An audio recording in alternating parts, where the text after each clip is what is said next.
नमस्कार, आप देख रहे हैं प्रदेश का सबसे भरोसेमंद news channel India news Rajasthan. मैं हूं आपके साथ पराग गुप्ता। हमारी खास पेशकश में आपका स्वागत है। आज हमारे साथ लाइव जुड़ रहे हैं ज्योतिष भूषण अनुभव शर्मा, जिनसे हम जानेंगे कि घट स्थापना पर कैसे पूजन करें और इस बार नवरात्र में क्या विशेष संयोग बन रही हैं। तो आइए सीधा आपको लेकर चलते हैं हमारे जयपुर स्टूडियो में, जहां पर मौजूद हैं ज्योतिष भूषण अनुभव शर्मा। अनुभव शर्मा जी, सबसे पहले आपका इंडिया न्यूज राजस्थान पर बहुत स्वागत है।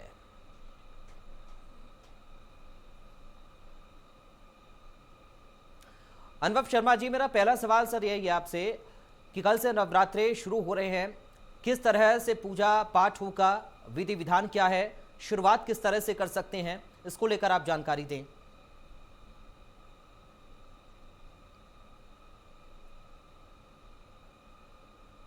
नमस्कार साथियों, जय श्री कृष्णा। आप सभी को नवरात्रि पर्व की हार्दिक शुभकामनाएं। जी देखिए, चैत्र शुक्ल पक्ष की प्रतिपदा तिथि को नवरात्रा की शुरुआत होती है, जो कि कल से यानी मंगलवार से शुरू हो रही है।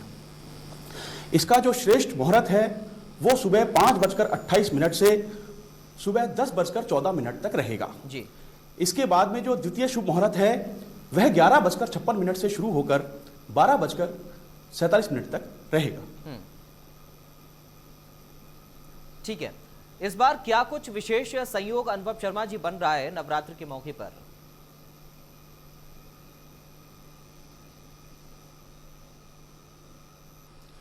देखिए, इस बार का जो नवरात्रि पर्व है यह बहुत ही शुभ है और इस बार बहुत ही अच्छा सहयोग बन रहा है।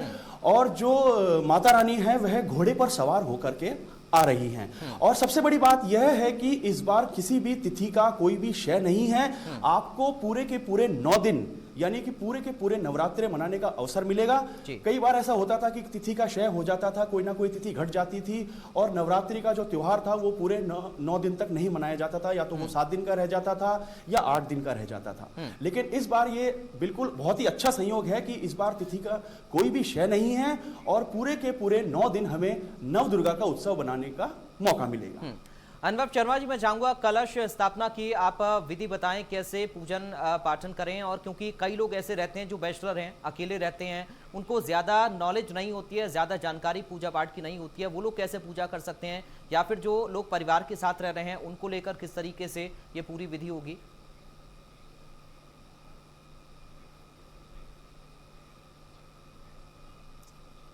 जी, कलश स्थापना की विधि मैं आपको बताऊंगा। देखिए, इस दिन जिस दिन नवरात्रा का जो प्रथम दिन होता है उस दिन नहा धो करके लाल वस्त्र पहन करके, देखिए माता रानी को जो लाल वस्त्र है वह बहुत ही प्रिय है, लाल रंग भी माता रानी को बहुत ही प्रिय होता है। तो उस दिन हम कोशिश ये करें कि जो चौकी पे जो हम कपड़ा बिछाएं उसका जो रंग है वह लाल हो, और जो पुष्प हो लाल पुष्प हो, रौली हो, मौली हो, और सब चीजें जो भी विभिन्न प्रकार की हो, लाल वस्त्र हम खुद भी पहने। और उसके बाद में जो हम घर की पूजा करते, मतलब घर में जो हम साफ सफाई करते हैं, उसके लिए हम उस दिन घर में जो झाड़ू है वह उसी दिन हम नई लेकर के आए। पुरानी झाड़ू से हम घर में सफाई ना करें। देखिए, इस दिन नवरात्रा के प्रथम दिन जो है नई झाड़ू घर में लाना बहुत ही शुभ होता है और इससे बहुत ही हमारे मतलब समृद्धशाली एक योग भी बनता है। तो नई झाड़ू से पूरी उसमें सफाई करके, मंदिर को साफ करके, पुरानी मूर्तियों को साफ करके, और उसके बाद में चौकी पे लाल कपड़ा बिछा करके उस पे गेहूं के दाने रख करके और उसके ऊपर कलश रख करके और उसके ऊपर नारियल रख करके कलश की स्थापना करनी चाहिए। अनुभव शर्मा जी, अगर कोई पूरे 9 दिन पूजा ना कर पाए या 9 दिन कोई व्रत ना रख पाए, तो उसको लेकर क्या कुछ उसका ऑल्टरनेट है? हम किस किस दिन व्रत रख सकते हैं या किस दिन विशेष पूजा पाठ हम कर सकते हैं?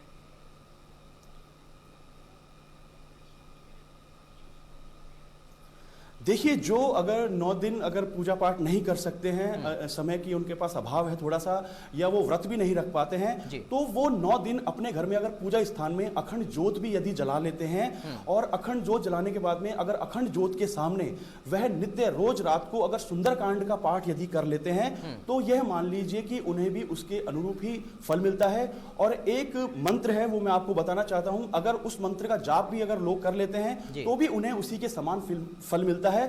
मंत्र इस प्रकार है, या देवी सर्वभूतेषु शक्ति रूपेण संस्थिताय नमस्तस्ये नमस्तस्ये नमस्तस्ये नमो नमः।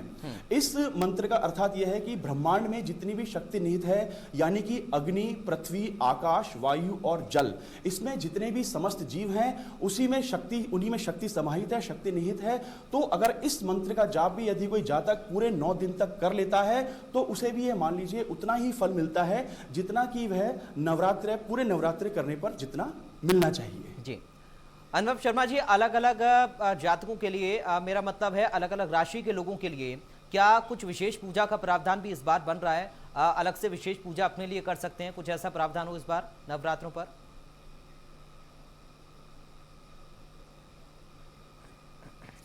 नहीं, अलग राशियों के लिए ऐसा कोई प्रावधान नहीं है। वो पूजा का जो विधान है वो सबके लिए समान ही होता है और इसमें राशियों का ऐसा कोई फर्क नहीं पड़ता है। लेकिन हाँ, जहां तक मैं बात करूंगा, जैसे जो अग्नि तत्व राशियां होती हैं, पृथ्वी तत्व राशियां होती हैं, वायु तत्व राशियां होती हैं, जल तत्व राशियां होती हैं, इनके लिए अलग अलग मंत्र होते हैं। यदि अग्नि तत्व के जो जातक होते हैं वे अगर अलग मंत्र का जाप करते हैं, यानी कि ओम दुम दुर्गाय नमः, इस मंत्र का जाप यदि अग्नि तत्व के जो जातक होते हैं, अग्नि तत्व राशियों के, अगर वो इस मंत्र का जाप करते हैं तो वो उनके लिए बहुत ही लाभदायक होता है। वैसे ही अगर जो पृथ्वी तत्व राशि के जो जातक होते हैं, अगर वो ओम ह्रीम श्रीम क्लीम दुम दुर्गाय नमः इस मंत्र का यदि जाप करते हैं तो वो बहुत ही उनके लिए लाभदायक होता है।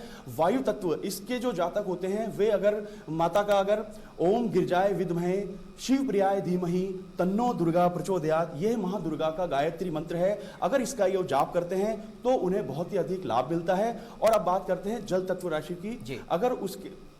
अगर जल तत्व जो राशि के जो जातक होते हैं, अगर वो या देवी सर्वभूतेषु विद्या रूपेण संस्थिताय नमस्तस्ये नमस्तस्ये नमस्तस्ये नमो नमः, इसका यदि जाप करते हैं तो वह उनके लिए बहुत ही लाभदायक होता है।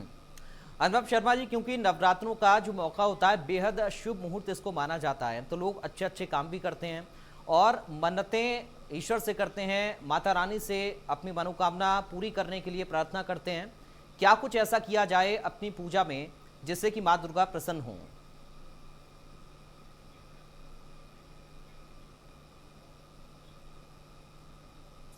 देखिए, पूजा का जो भाव होता है वह श्रद्धा भाव से जुड़ा हुआ होता है।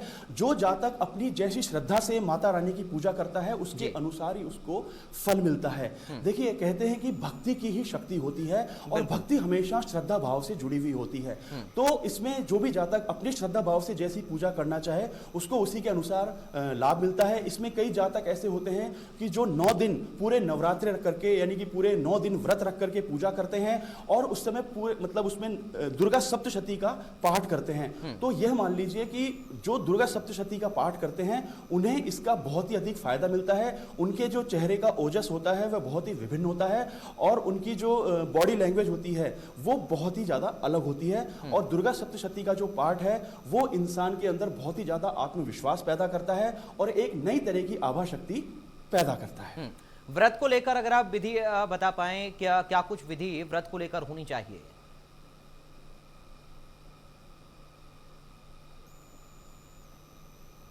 देखिए, अगर आप नवरात्रों के यदि व्रत करते हैं तो उस दिन आप कोशिश कीजिए कि आप बिना नमक का व्रत रखें। अगर आप बिना नमक का व्रत रखते हैं और खाना आपको उस समय एक समय ही खाना है, वो यदि अगर आप शाम के समय खाते हैं, यानी कि संध्या काल के समय पे यदि आप खाना खाते हैं तो आपको इसका बहुत ही अधिक लाभ मिलता है। और अगर आप सेंधा नमक का अगर आप प्रयोग करना चाहें तो आप अपने व्रत में सेंधा नमक का प्रयोग भी कर सकते हैं। इस बार अगर कोई शुभ कार्य करना चाहे, क्योंकि नवरात्र में लोग शुभ कार्य ज्यादा करते हैं, कोई गाड़ी खरीदता है, कोई घर खरीदता है, अलग अलग कार्य लोग करना चाहते हैं, तो क्या इस बार कुछ खास मौका नवरात्र के मौके पर लोगों के लिए संदेश कोई आप देना चाहेंगे? कोई विशेष पूजा अर्चना हो या फिर कोई विशेष ऐसा दिन इन नवदुर्गों के बीच में हो?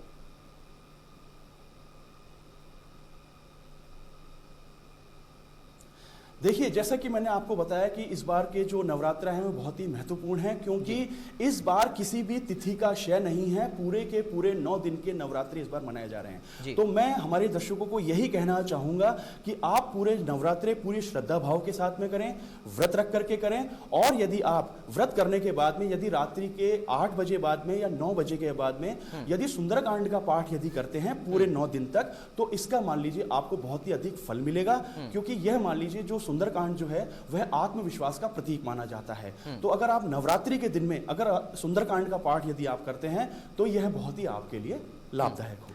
अनुभव शर्मा जी, एक उदाहरण के तौर पर अगर मैं अपनी बात करूं, मुझे जानकारी नहीं है पूजा पाठ कैसे करना है, पहली बार अगर मैं करना चाहूं, अगर कोई व्यक्ति पहली बार नवरात्रों में व्रत रखना चाहे, पहली बार पूजा करना चाहे, उसको जानकारी ना हो, तो एक छोटे स्तर पर किस तरीके से वो शुरुआत कर सकता है?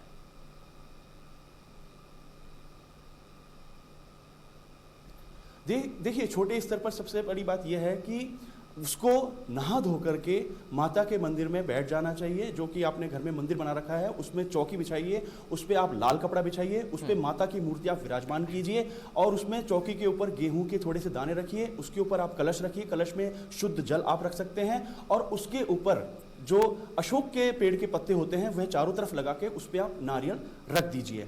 उसके बाद में आप गणेश वंदना कीजिए। गणेश वंदना के बाद में आप जोत ले सकते हैं। अगर आप 9 दिन तक अगर जोत लेते हैं तो यह बहुत आपके लिए लाभदायक है। अगर आप जोत नहीं भी लेना चाहें तो कोई बात नहीं है, लेकिन अगर आप गणेश वंदना के बाद में महादुर्गा की आरती करते हैं और महादुर्गा की आरती के बाद में अगर आप दुर्गा सप्तशती का पाठ यानी आप एक दिन में एक अध्याय भी करते हैं तो इस तरीके से आप शुरुआत कर सकते हैं। अनुभव शर्मा जी, क्या मंदिर जाना भी बेहद जरूरी नवरात्रों में होता है या सिर्फ अपने घर में रहकर ही हम पूरे श्रद्धावन से भाव से माता की पूजा अर्चना कर सकते हैं, जिस तरह आप जानकारी दे रहे हैं, जो विधि आप बता रहे हैं?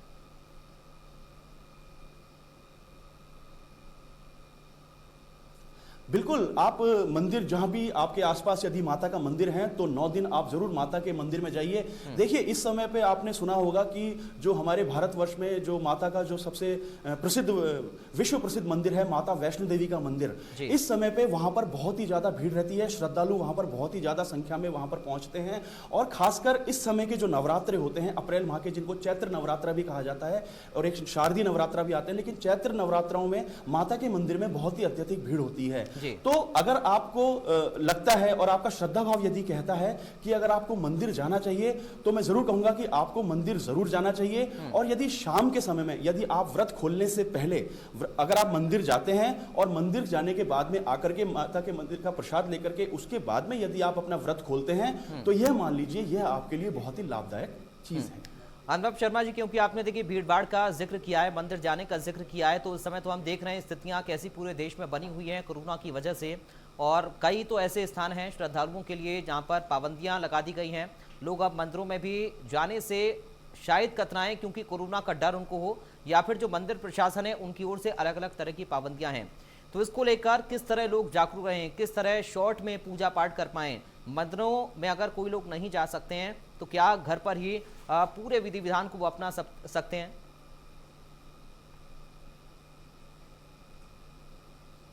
बिल्कुल, बहुत ही अच्छी बात आपने कही। देखिए, इस समय जो माहौल है वो थोड़ा सा असुरक्षा का है। जिस हिसाब से जो बीमारी, संक्रमण की बीमारी फैल रही है, तो ये जरूरी हो जाता है कि हम भीड़ भाड़ वाले स्थान पर ना जाएं और घर पर ही हम हमारे नवरात्रि त्योहार को मनाएं और बहुत ही हर्षोल्लास से मनाएं।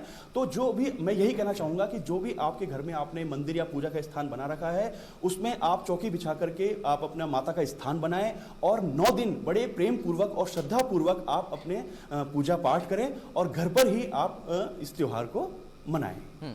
अनुभव शर्मा जी, क्या इस तरह का भी कोई प्रावधान होना चाहिए कि घर के जितने भी सदस्य हैं वो सभी लोग एक साथ बैठकर पूजा पाठ करें? क्या इसका एक अलग फल होगा, अलग इम्पैक्ट होगा पूजा पर? कोई ऐसी जानकारी?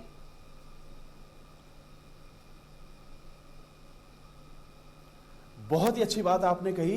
देखिए, अगर घर के सभी सदस्य मिलकर के अगर माता रानी का पूजा करते हैं तो इसका जो महत्व है वह बहुत ही बढ़ जाता है। क्योंकि सुंदरकांड की एक बहुत ही सुंदर पंक्ति है जो तुलसीदास जी ने लिखी है कि जहां सुमतितः संपत्ति नाना, जहां कुमतितः विपत्ति निदाना। अर्थात जितने भी परिवार के सदस्य हैं वह सब साथ मिलकर के रहते हैं, साथ में पूजा पाठ करते हैं, उस घर की समृद्धि को कोई भी नहीं रोक सकता है।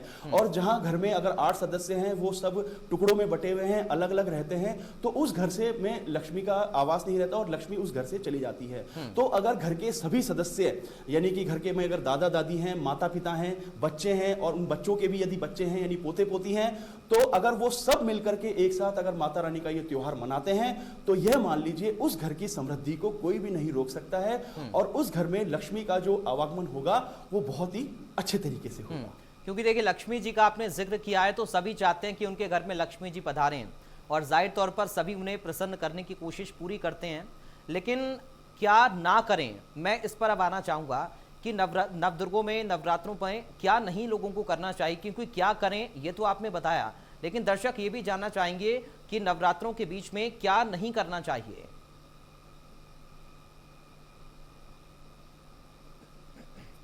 बिल्कुल, देखिए अगर नवरात्रि का अगर आप पूरा इसको श्रद्धा भाव से कर रहे हैं और आप नवरात्रि के व्रत भी कर रहे हैं, आप फलाहार से अपना वो कर रहे हैं, तो देखिए इस दिन आप देखिए मांस मदिरा का प्रयोग बिल्कुल भी नहीं कर सकते हैं। इससे आपको बिल्कुल दूर हो जाना चाहिए, खास करके इन 9 दिनों के लिए। और सबसे बड़ी बात है, अगर आप इन 9 दिनों में जुआ भी नहीं खेलना चाहिए और जितनी भी प्रकार की जो ऐसी गतिविधियां हैं उससे हमें दूर रहना चाहिए, क्योंकि अगर हम इस चीज़ को भी करते रहते हैं और साथ में अगर हम माता रानी की हम नवरात्रि भी मना रहे हैं, तो ये मान लीजिए कि इसका हमें उल्टा बल्कि दोष लगेगा और हमें इसका जो प्रभाव है वो विपरीत देखने को मिलेगा। तो हमें जितनी भी इस सब तरह की जो चीज़ें हैं वो हमें 9 दिन के लिए बिल्कुल अवॉइड कर देनी चाहिए और हमें इन सब चीज़ों से उस समय के लिए दूर रहना चाहिए। तो क्या ये सब सिर्फ पूजा पाठ करने वाले लोगों के लिए, अगर कोई नवदुर्गों की पूजा नहीं करता है, कोई व्रत नहीं रखता है, तो उनके लिए क्या है फिर?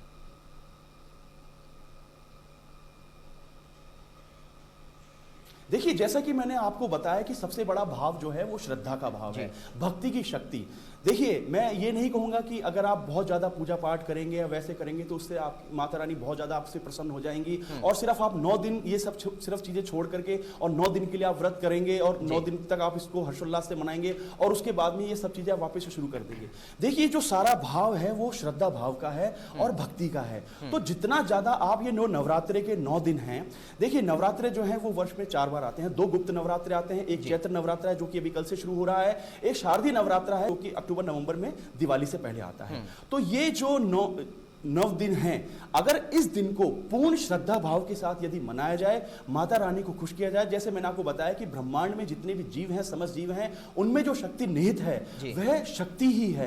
तो अगर उस शक्ति को आप पाना चाहते हैं, आपके घर में आप महालक्ष्मी का अगर आप वास चाहते हैं, और मैं आपको यह भी बताना चाहूंगा कि ये जो 9 दिन हैं, ये 9 दिन 9 दुर्गा के विभिन्न रूप होते हैं। यानी कि जो पहले दिन शैलपुत्री, दूसरे दिन ब्रह्मचारिणी, तीसरा दिन चंद्रघंटा, चौथा कुष्मांडा, 5वां कात्यायनी, फिर स्कंद माता, कालरात्रि, महागौरी और अधिदात्री, सिद्धिदात्री। ये जो 9 दुर्गा के जो रूप हैं, ये 9 विभिन्न रूप हैं।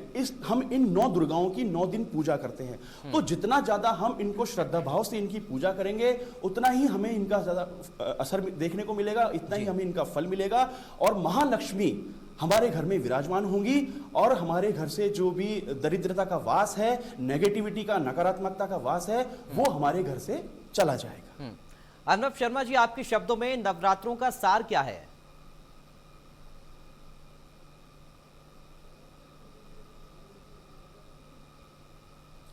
नवरात्राओं का मेरे शब्दों में नवरात्राओं का सार सिर्फ इतना सा है, भक्ति और शक्ति, यानी कि भक्ति की शक्ति।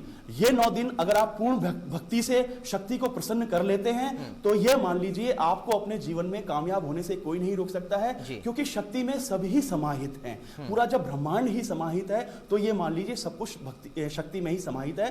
तो भक्ति में ही शक्ति, ये मैं नवरात्र को स्पष्ट शब्दों में कहना चाहूंगा। ठीक है, क्या सिर्फ भक्ति और पूजा पाठ या फिर इसके साथ साथ अगर दान पुण्य भी कोई करना चाहे तो इसका भी एक अलग महत्व होगा?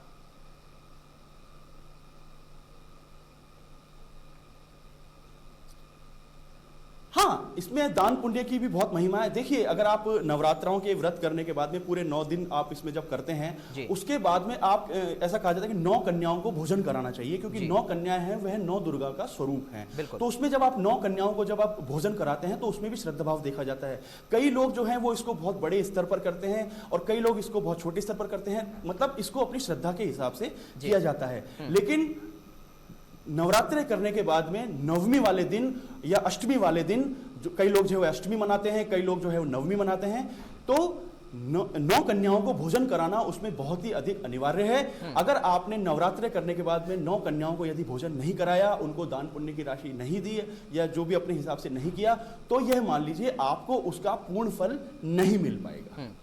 तो क्या अनुभव शर्मा जी, अगर मैं सही हूं तो इसका मतलब एक पंथ दो काज हुआ। एक तो हम प्रसादी भी कर रहे हैं और दूसरा हम किसी को भोजन भी करा रहे हैं, क्योंकि ये सबसे बड़ा पुण्य होता है कि अगर हम किसी का पेट भर दें तो।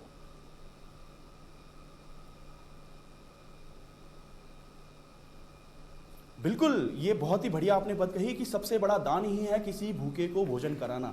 लेकिन इस जो नवरात्रि का जो ये माना जाता है, जी। वो 9 कन्याओं को भोजन कराने के बाद ही इसका समापन होता है। जी। और भोजन में जो सामग्री होती है वह हलवा, पूरी और छोले, ये इसके प्रमुख वो माने गए हैं। उसी दिन इसका भोग लगाया जाता है, उस दिन खीर भी बनाई जाती है और ये सब प्रसादी बना करके 9 कन्याओं को पहले खाना खिलाया जाता है, उसके घर के बाकी सदस्यों को खिलाया जाता है और उसके बाद में जिन लोगों ने व्रत कर रखे होते हैं वो लोग इसको ग्रहण करते हैं। भोजन को लेकर अगर आप कोई और जानकारी हमारे दर्शकों को देना चाहें, और क्या क्या व्यंजन होने चाहिए, या फिर माँ दुर्गा कैसे प्रसन्न हो, क्योंकि जो हलवे का आपने जिक्र किया, हलवा जरूरी इसमें मैंडेटरी होता है।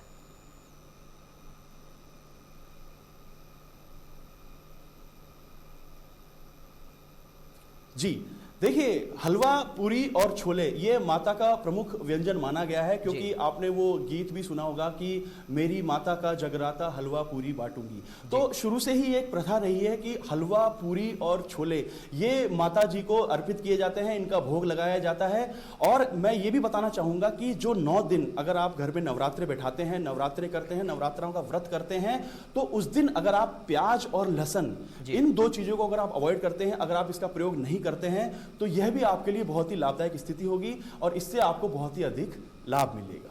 अर्नब शर्मा जी, आपने जो तमाम बातें कही हैं उनसे मैं ये समझ पाया हूं कि अगर मन में श्रद्धा है, आपके अंदर भक्ति है और आप सच्चे मन से मां की आराधना करते हैं, तो आपको फल निश्चित ही प्राप्त होगा। अगर आप बड़े स्तर पर करें तो अच्छा है, अगर आप छोटे स्तर पर करके सच्चे मन से मां को याद करते हैं तो वो भी काफी है।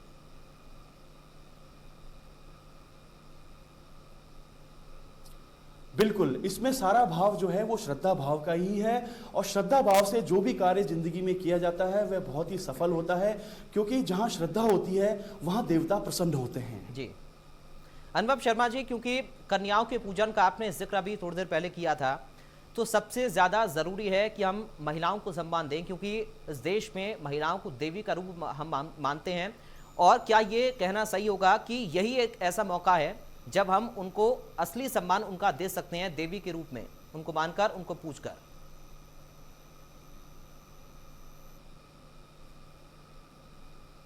बहुत ही अच्छी आपने बात कही, ये बहुत ही मतलब जरूरी है। देखिए, महिलाओं को जहां तक सम्मान की बात है वो हमेशा ही देना चाहिए, क्योंकि सृष्टि ही नारी की वजह से है। तो नारी को हम जितना ज्यादा सम्मान देंगे वो उतना हमारे लिए बहुत ही महत्वपूर्ण होगा। और सिर्फ मैं ये कहूंगा, सिर्फ ये 9 दिन ही नहीं, अगर हम हमेशा मतलब आजीवन अगर हम नारी सम्मान के प्रति सोचेंगे और नारी को हम जितना ज्यादा सम्मान देंगे उतनी ही हमारी तरक्की भी संभव है, क्योंकि नारी अपने आप में एक बहुत ही बड़ी शक्ति है। देखिए, नारी शक्ति, नारी के पीछे भी शक्ति जो शब्द है वो लगा हुआ है और शक्ति का ही ये स्वरूप है। तो जहां बात शक्ति की आती है तो वो पूरे ब्रह्मांड में समाहित है। तो नारी शक्ति, तो शक्ति ही नारी का स्वरूप है और नारी ही शक्ति का स्वरूप है।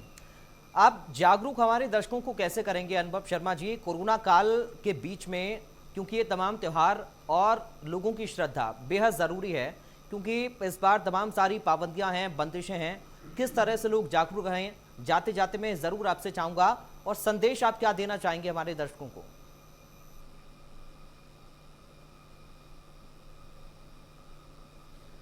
मैं बिल्कुल यही कहना चाहूंगा कि आप नवरात्रा बहुत ही अच्छे से मनाएं, अपने घर में मनाएं, घर में माता का दरबार सजाएं, अखंड ज्योत जलाएं, रोज पूजा करें, रोज ज्योत लें और रोज सुंदरकांड का पाठ करें या दुर्गा सप्तशती का पाठ करें। जैसा अभी हमारे देश में अभी माहौल चल रहा है, कोरोना बढ़ रहा है, तो अगर आप मंदिर अगर जाना चाहें तो वो आपकी श्रद्धा है। और वरना मैं यही कहना चाहूंगा कि आप भीड़ भाड़ को अवॉइड करके आप घर में ही पूजा पाठ करें, व्रत करें और माँ दुर्गा का श्रद्धा भाव से पूजन करें। यही मैं आप सभी हमारे दर्शकों को कहना चाहूंगा। ज्योतिष भूषण अनुभव शर्मा जी, आपका बहुत शुक्रिया। आप इंडिया न्यूज राजस्थान के साथ जुड़े और आपने दर्शकों को वो तमाम विधि समझाई, उन तमाम बातों से रूबरू करवाया जिसका पालन करते हुए सच्चे मन से, श्रद्धा भाव से नवरात्रे लोग मना सकते हैं, माँ की आराधना कर सकते हैं। तो इंडिया न्यूज राजस्थान भी अपने सभी दर्शकों से अपील करता है कि कोरोना काल चल रहा है, तमाम गाइडलाइन का पालन करते हुए आप पूजा पाठ करें और सच्चे मन से, क्योंकि अनुभव शर्मा जी के जो शब्द रहे उनसे यही सीख मिलती है कि अगर आपके मन में सच्ची श्रद्धा है तो आपको फल निश्चित ही मिलेगा।